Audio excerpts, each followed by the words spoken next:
ಅಭಿಮಾನಿಗಳೇ ನಮ್ಮನೆ ದೇವ್ರು, ನಿಮ್ಮಿಂದಾನೆ ನಮ್ಮೆದೆ ಉಸಿರು.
ಈ ಮುಂಚೆ ಭಾರತ್ ಪಬ್ಲಿಕ್ ಶಾಲೆಗೆ ಆಗಮಿಸಿದರು.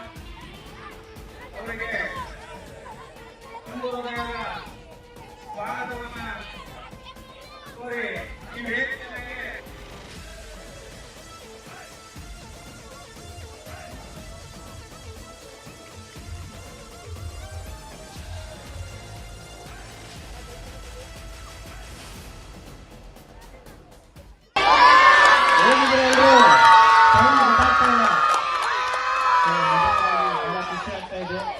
ಈ ಸರ್ಕಾರಿ ಶಾಲೆಯಲ್ಲಿ ನಡೀತಾ ಇರ್ತಕ್ಕಂಥ ಈ ಒಂದು ಅದ್ಭುತವಾದಂತಹ ಕಾರ್ಯಕ್ರಮಕ್ಕೆ ಒಬ್ಬ ಸಣ್ಣ ಸೇವಕ ಬಂದಿದ್ದಕ್ಕೆ ನೀವೆಲ್ಲರೂ ಇಷ್ಟು ಗೌರವ ಕೊಟ್ಟಿದ್ದೀರಾ. Thank you. ನಾನು ಕೂಡ ಸರ್ಕಾರಿ ಶಾಲೆಯ ವಿದ್ಯಾರ್ಥಿ, ಸರ್ಕಾರಿ ಶಾಲೆಯಲ್ಲಿ 7ನೇ ತರಗತಿವರೆಗೂ ನಾನು ಕೂಡ ಓದಿರೋದು. ಸೊ ಏನೂ ಆಗಲ್ಲ ಅಂತ ಅನ್ಕೊಂಡ್ರೆ ಏನೂ ಆಗಲ್ಲ.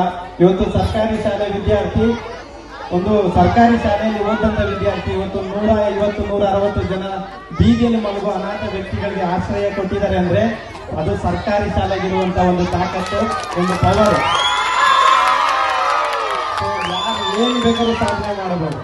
ಸಾಧನೆ ಮಾಡೋದಕ್ಕೆ ದುಡ್ಡಿರ್ಬೇಕು, ಆಸ್ತಿ ಇರಬೇಕು, ಅಥವಾ ಕೋಟಿ ಕೋಟಿ ಬೆಲೆ ಮಾಡಬೇಕು ಅನ್ನೋ ಯಾವುದೇ ತತ್ವ ಇಲ್ಲ. ಒಳ್ಳೆ ಮನಸ್ಸಿರ್ಬೇಕು, ಏನು ಬೇಕಾದ್ರೂ ಸಾಧನೆ ಮಾಡ್ಬೋದು. ಇಲ್ಲಿರ್ತಕ್ಕಂಥ ಸಾಕಷ್ಟು ಜನ ವಿದ್ಯಾರ್ಥಿಗಳು ಏನ್ ಬೇಕಾದ್ರೂ ಒಳ್ಳೆ ಕೆಲಸಗಳನ್ನ ಆಯ್ಕೆ ಮಾಡ್ಕೋಬೇಕಷ್ಟೇ. ನೀವು ಒಳ್ಳೆ ಕೆಲಸ ಆಯ್ಕೆ ಮಾಡ್ಕೊಂಡ್ರೆ ಭಗವಂತನ ಆಶೀರ್ವಾದ ಸಿಗುತ್ತೆ. ಕೊನೆಯದಾಗಿ ಒಂದು ಮಾತು ಏನ್ ಹೇಳಕ್ ಇಷ್ಟಪಡ್ತೀನಿ ಅಂದ್ರೆ, ನೀವು ಆಲ್ರೆಡಿ ನೋಡ್ತಾ ಇದ್ದೀರಾ ಸೋಷಿಯಲ್ ಮೀಡಿಯಾದಲ್ಲಿ ಸಾವಿರಾರು ಜನ ಬೀದಿಯಲ್ಲಿ, ಸಾವಿರಾರು ಜನ ಊಟ ಇಲ್ಲದೆ, ತಿಂಡಿ ಇಲ್ಲದೆ, ಕುಡಿಯೋದಕ್ಕೆ ನೀರಿಲ್ಲದೆ ಎಷ್ಟೋ ಜನ ಸಾಯ್ತಿದ್ದಾರೆ. ಅಂತ ವ್ಯಕ್ತಿಗಳನ್ನ ರಕ್ಷಣೆ ಮಾಡಿ ಸಾಕ್ತಾ ಇದೀವಿ ಅಂದ್ರೆ ಅದಕ್ಕೆ ಮುಖ್ಯವಾಗಿ ನಿಮ್ಮೆಲ್ಲರೂ ಪ್ರೀತಿ, ಸಪೋರ್ಟು, ಆಶೀರ್ವಾದ. ಇಲ್ಲಿ ಬಂದ ತಕ್ಷಣ ಸಣ್ಣ ಸಣ್ಣ ಮಕ್ಕಳು ಕೊಟ್ರಲ್ಲ ಪ್ರೀತಿ, ಇದ್ರ ಮುಂದೆ ಎಷ್ಟು ಕೋಟಿ ಇದ್ರು ಅದಕ್ಕೇನು ಬೆಲೆ ಇಲ್ಲ. ಸೊ ಸಂತೋಷ ಆಗುತ್ತೆ. ಎಲ್ಲರೂ ಕೂಡ ಸಪೋರ್ಟ್ ಇದೇ ರೀತಿ ಆಶೀರ್ವಾದ ಸಪೋರ್ಟ್ ಮಾಡಿ.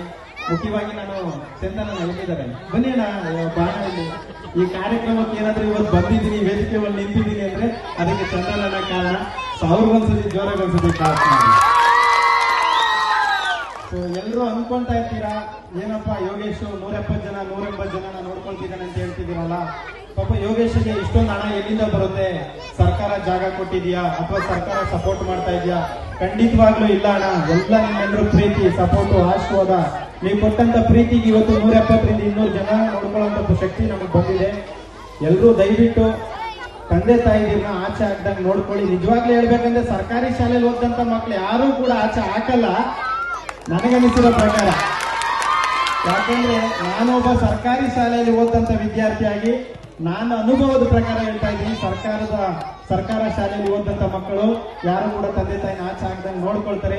ಇವತ್ತು ಎಷ್ಟೋ ಓದಿ ಲಕ್ಷಾಂತರ ರೂಪಾಯಿ ಸಂಬಳ ತಗೊಂಡು ವಿದೇಶದಲ್ಲಿ ಕೆಲಸ ಹುಡುಕಿ ಕೋಟ್ಯಾಂತರ ರೂಪಾಯಿ ಬದುಕ್ತಿರೋರು ತಂದೆ ತಾಯಿಗೆ ಒಂದು ತುತ್ತು ಅನ್ನ ಹಾಕದೇ ಇರುವಂತ ದುಸ್ಥಿತಿಗೆ ಬಂದು ತಲುಪ್ತಾ ಇದೀವಿ ಅಂದ್ರೆ ಬಹಳ ಬೇಜಾರಾಗ್ತಾ ಇದೆ.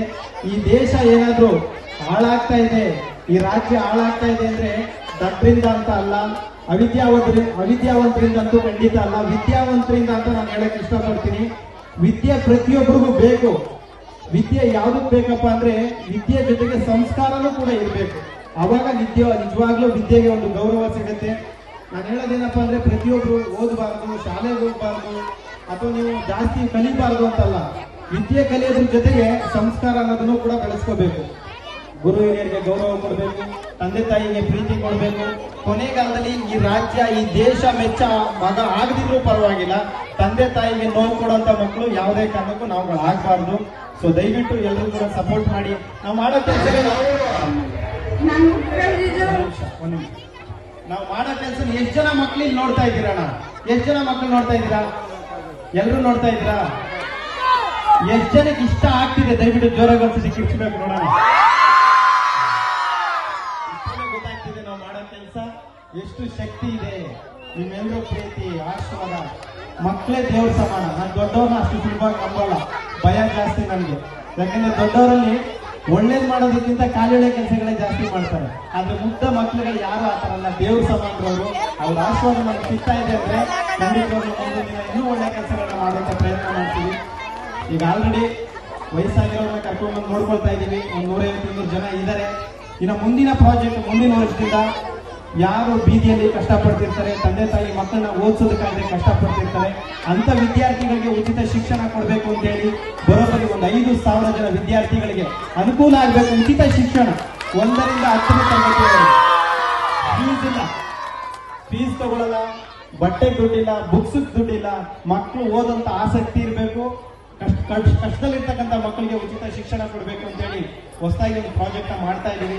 ಮುಂದಿನ ದಿನಗಳಲ್ಲಿ ನಾವು ನಿಮ್ಮ ಮುಂದೆ ಬರ್ತೀವಿ. ಸಪೋರ್ಟ್ ಮಾಡಿ, ಆಶೀರ್ವಾದ ಮಾಡಿ. ಒಳ್ಳೆ ಕೆಲಸ ಮಾಡೋರಿಗೆ ಸಪೋರ್ಟ್ ಮಾಡಕ್ ಆಗಿಲ್ಲ ಅಂದ್ರೂ ಪರವಾಗಿಲ್ಲ, ಕಾಲಿಳೆ ಕೆಲಸ ಮಾಡಕ್ ಹೋಗ್ಬೇಡಿ. ಎಲ್ರಿಗೂ ಒಳ್ಳೇದಾಗ್ಲಿ. ಜೈ ಹಿಂದ್, ಜೈ ಕರ್ನಾಟಕ ಮಾತೆ. ಶನೇಶ್ವರ ಒಳ್ಳೇದ್ ಮಾಡ್ಲಿ.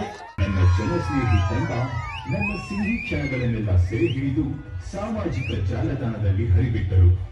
ನನಗಿಂತ ನಿನಗೆ ಅಭಿಮಾನಿಗಳ ಕಂಡು ನಾನೇ ಬೆರಗಾಗಿ ಹೋದೆ. ನಿನಗಾಗಿ ನೋಡಲು ಬಂದ ಅಭಿಮಾನಿಗಳ ಸಾಗರ ಕಂಡು ನೀನು ತೆಗೆಯುವ ದೃಷ್ಟಿಗೆ ತಾಳ ಬಳಗವೇ ತಲೆಬಾಗಿದೆ. ಜಾತಿ ಭೇದವಿಲ್ಲದೆ, ಮಕ್ಕಳು ದೊಡ್ಡವರನ್ನದೆ ಎಲ್ಲರೂ ನಿನ್ನ ಈ ಮುಕ್ತ ನಗುವಿಗೆ ಫ್ಯಾನ್ಸ್. ಬೈಸಂದ್ರ ಅಜ್ಜಿ ಅಂದ್ರೆ ಸಾಕು. ನಾನು ಹೋದ ಕಡೆಯೆಲ್ಲ ಇಂದಿಗೂ ನಿನ್ನನ್ನೇ ಮೊದಲು ಕೇಳೋದು.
ಎಲ್ಲಿ